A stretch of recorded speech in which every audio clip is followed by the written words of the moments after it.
Em 1972, quando dois jornalistas começaram a investigar uma rede de espionagem mantida pelo presidente Richard Nixon, o escândalo Watergate estourou nos Estados Unidos e foi um dos maiores da história da política do país. Ele veio à tona quando 5 homens foram presos tentando invadir a sede do Partido Democrata com o intuito de plantar escutas telefônicas em junho daquele ano. O caso levou 2 jornalistas do The Washington Post, Carl Bernstein e Bob Woodward, a investigarem mais detalhes a seu respeito. Após 2 anos de investigação, culminou com a renúncia do presidente Richard Nixon. A invasão rolou durante a campanha eleitoral e, mesmo com evidências ligando o episódio ao comitê de Nixon, o presidente foi reeleito com larga margem de votos. Mas ficou comprovado que pessoas próximas a ele conduziram um esquema de escutas ilegais contra o Partido Democrata. Ao longo das investigações, também foi comprovado que Nixon atuou para atrapalhar o trabalho da polícia. E pela primeira e única vez na história dos Estados Unidos, um presidente eleito foi obrigado a renunciar para evitar o impeachment. Eu sou o Sidney Góes e você está no Placebo. Vem comigo, que no caminho eu te explico.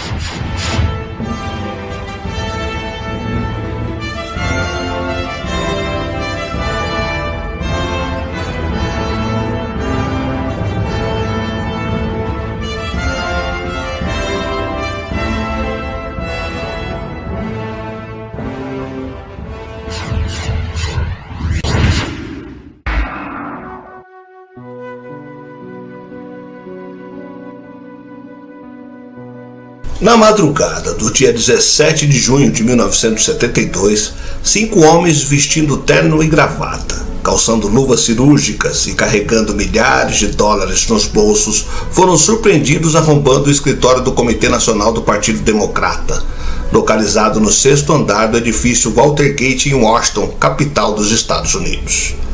O crime chamou a atenção de Carl Bernstein e Bob Woodward, 2 jovens repórteres do jornal The Washington Post, um dos mais importantes do país.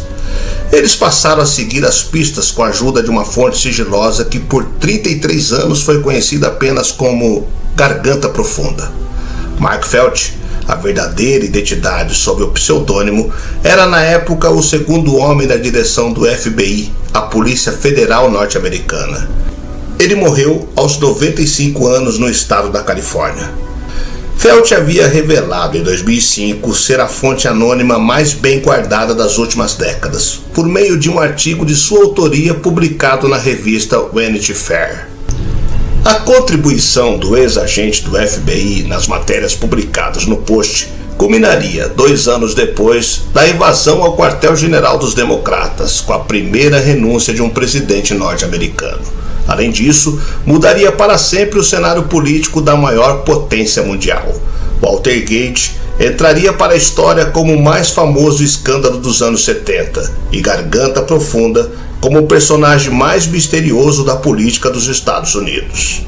Era um ano eleitoral em que Richard Nixon, o 37º presidente eleito dos Estados Unidos, tentava se reeleger pelo Partido Republicano.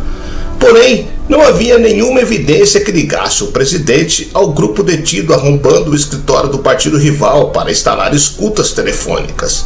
Isso até que Bernstein e Woodward fossem escalados para dar continuidade à cobertura do caso. Nas semanas seguintes, eles descobriram que o nome de um dos homens detidos constava na folha de pagamento do Comitê de Reeleição de Nixon. Mas foi um cheque de $25 mil depositado na conta bancária de outro integrante do grupo, encontrado por Bernstein em Miami, que permitiu relacionar o crime aos fundos de campanha do presidente. As matérias do Post revelaram que Nixon fez um caixa 2 de campanha, ou seja, fundos com dinheiro não declarado para financiar operações de espionagem aos democratas. O objetivo era encontrar algo desfavorável aos adversários para ser usado como arma de campanha de forma a garantir a vitória nas urnas. Oficialmente, a Casa Branca não comentava o assunto. Ao longo dos 2 anos seguintes, Nixon negou qualquer envolvimento com os fatos, ao mesmo tempo em que nos bastidores montava uma força-tarefa para obstruir as investigações da polícia e difamar o jornal. Sem fontes que se dispusessem a contar o que sabiam, Ward Wood recorreu a Mark Felt sob a condição de que seu verdadeiro nome não fosse citado nas reportagens e permanecesse no anonimato. A promessa foi cumprida pelo jornalista. Na verdade, Garganta Profunda, chamado assim em referência a um célebre filme pornográfico dos anos 70, não fornecia informações sigilosas ao repórter.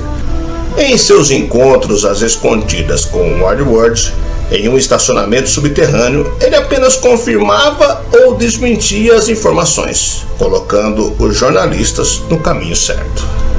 Dessa forma, Felt foi fundamental para que a equipe do Post montasse o quebra-cabeça de Watergate. As denúncias não impediram que Nixon fosse reeleito em novembro daquele mesmo ano, com mais de 60% dos votos válidos de vantagem. Apesar disso, era um presidente que lutava contra o tempo para desarmar a bomba de Watergate, que assumiu dimensão de escândalo nacional. Em 1973, o FBI avançou nas investigações e em abril daquele ano, 4 dos principais assessores do presidente foram demitidos por envolvimento no caso. Enquanto isso, o Senado formou uma comissão especial para acompanhar a apuração das denúncias envolvendo a presidência da República. Uma prova decisiva estava a caminho quando, em julho de 1973, um assessor da Casa Branca revelou a existência de conversas comprometedoras com Nixon, gravadas no Salão Oval. Nixon fez de tudo para evitar que o material fosse divulgado. Por fim, em 24 de julho de 1974, a Suprema Corte dos Estados Unidos ordenou a entrega das fitas cassetes à Justiça. Os áudios, mesmo parcialmente apagados, confirmaram que Nixon tentou desde o início impedir uma investigação profunda sobre o crime. Era a prova de que o presidente mentia sobre a sua participação no episódio. Com a iminência da votação de um impeachment, Nixon renunciou ao cargo em 8 de agosto de 1974, admitindo seus erros. O vice, Gerald Ford, foi empossado no dia seguinte, dando fim à crise. Nosso longo pesadelo nacional terminou, disse na ocasião. Um mês depois, concedeu a Nixon perdão para quaisquer crimes que tenha cometido, evitando assim que o ex-presidente fosse a julgamento. Richard Nixon morreu em 1994 aos 81 anos de idade. Depois de Watergate, a política americana não foi mais a mesma. Talvez seu principal legado tenha sido o ceticismo incorporado à opinião pública norte-americana, que passou a ser mais crítica em relação ao governo. Para o restante do mundo, Watergate virou sinônimo de corrupção política. No Brasil, por exemplo, ficou conhecido como Collor-Gate, o conjunto de denúncias de irregularidades que levaram o ex-presidente Fernando Collor de Mello a ser o primeiro presidente brasileiro a sofrer um processo de impeachment em setembro de 1992. Woodward e Bernstein publicaram em 1974 o livro Todos os Homens do Presidente, campeão de vendas nos Estados Unidos. Em 1976, a obra foi adaptada para o cinema em filme homônimo, dirigido por Alan J. Pakula e estrelado por Robert Redford e Dustin Hoffman, nos papéis dos repórteres do Post. O filme ganhou 4 Oscars. As reportagens de Watergate são consideradas um marco do jornalismo investigativo e firmaram definitivamente o papel da imprensa na fiscalização dos poderes das modernas sociedades democráticas. O que os jornalistas fizeram de virtuoso foi terem agido rigidamente de acordo com os preceitos dessas instituições, a imprensa, o legislativo, o judiciário, e terem colocado à margem suas próprias preferências ideológicas e partidárias ou suas conveniências e gostos pessoais. Porém, a complexidade e a repercussão do caso geraram diversos mitos, como as de que o informante, denominado Garganta Profunda, teria dito ao jornalista a frase "siga o rastro do dinheiro". Na verdade, essa frase nunca foi dita, mas ficou famosa por ter sido utilizada em diálogo do personagem de Hal Holbrook, ator que interpretou o informante no filme.